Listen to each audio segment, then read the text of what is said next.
Okay, so what I want to bring to you today are some movements that you can do anywhere. Something that I get asked often or comes up in conversation is, you know what, I just want to get up and move, whether you've been sitting or you just feel stiff.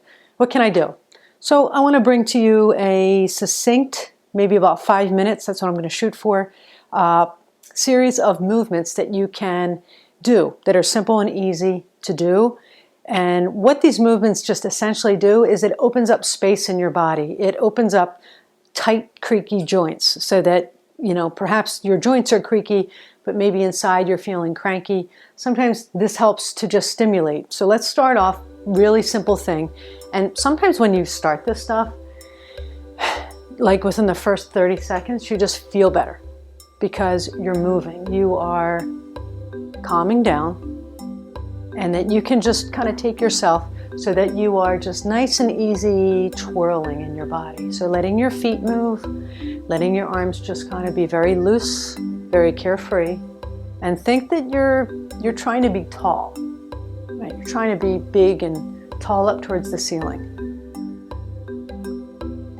And breathing is whatever works for you, really. And then come back to center. We're going to start off back. So you're starting off, you're closing your hips, and then we're going to open those hips up, but you're taking your arms and you're going to bring your arms back. So let that be an inhale. That's an opening up through the front, and then exhaling to release it. And then inhale and exhale. So anytime you're opening up through the front, what's going on behind you is those muscles all in the back chain of you are squeezing, so they're working. And that's a good thing. We want to get those back of you muscles firing because the front are firing all the time in your flexed position, in your forward bent position. One more like that. Okay, and then we're going to take the arms and let's just alternate. So as you reach up, you're reaching up from your side, but let it be your whole side that reaches your hips. You can feel the shift in your ankles. You can let your head be weighted down. And that even though you're doing these movements, sense how you're being inside of yourself. We're doing all the time. So if you can have a sense of how am I being in this, that might be a really good thing that serves you.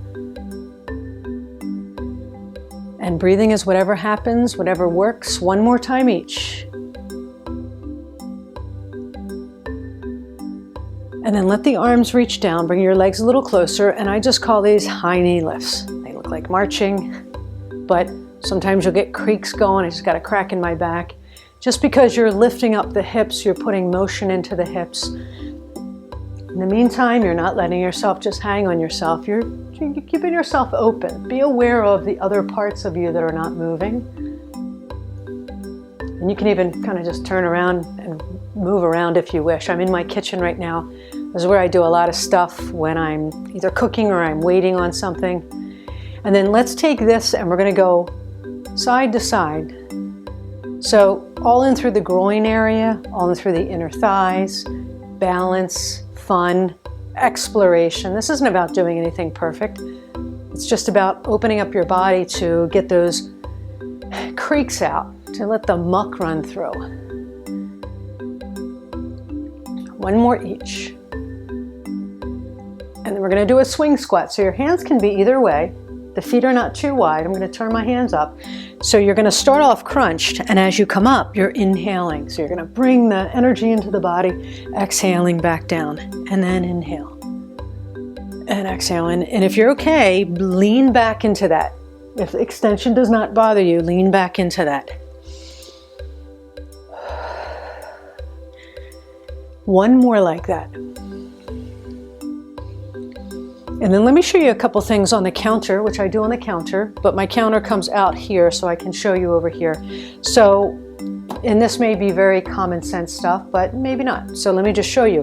Leaning on the counter, leaning with your feet away, I just use one leg. So taking that one leg out, you can do a variety of things, whether it's bringing this in. So every time you bring it in, you round your back. So you're arching your low back. That gets that space to open up. And then you're firing away in your butt. You can even vary it like this, straight leg. So there's hinging motion right here in your low back. That kind of just helps that space that gets stuck sometimes. And then do that same thing on the other leg. So let's start off round and reach. And you may feel that you're stiff, and honor that. Honor anything that's coming up. And then let's go ahead with straight legs. So this sometimes just feels really good in the low back. And you don't even have to go far, maybe just a little bit. And then I'm going to stay with the theme of the counter push-ups. I would be standing over here, but for showing you sake, your feet are away and your heels are up. I would advise that your heels be up, and I would have a rug on here so that you don't slide, or shoes. But as you do this, you can do regular push-ups so that it's great for not only upper body strength, but gets to open up through the front of you. Again, whatever breath serves you. And then sometimes I'll just kind of stay here and I'll just reach my hips forward. And depending on how fancy I want to be, reach one arm up, open it up all through that side, and then back down, and then the other arm. And I'm just adding a twist in here, but that's not, something that you need to do. But exploring the possibilities that we don't have to stay in this push world. We can do pull, bend, reach, and twist. One more. So that's some stuff that you can do on the counter. Another great thing is that if you're leaning forward, you're just taking your arms in a side-to-side motion, kind of like you're holding onto a ball, and you're lifting up the ball courtesy of the whole side of the body. Just sense what your head feels like, the weight of your head. So it's that same idea, but now you're taking this around your body. Around and around.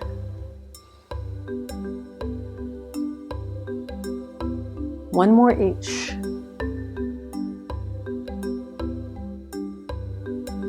And then a big reach up. So I usually end everything I do with a roll down. So if you can really reach up, you're stretching your whole chain of your body. And as you go down, soften your knees a little bit.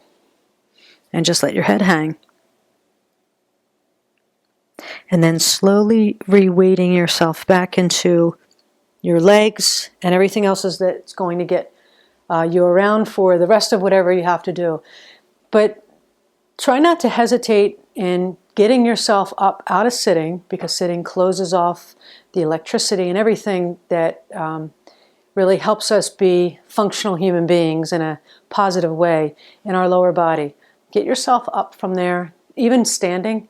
But if there's one thing that you do, this is hip circles. So people say sometimes when they're stuck in meetings and they get to go to the bathroom and then they come back, they make sure that they do these, because it kind of stimulates that energy in the hips, because everything comes back to the hips. So one movement, hip circles. Okay, I could go on, but I'm going to stop right there. Hopefully they were helpful. Okay, thank you.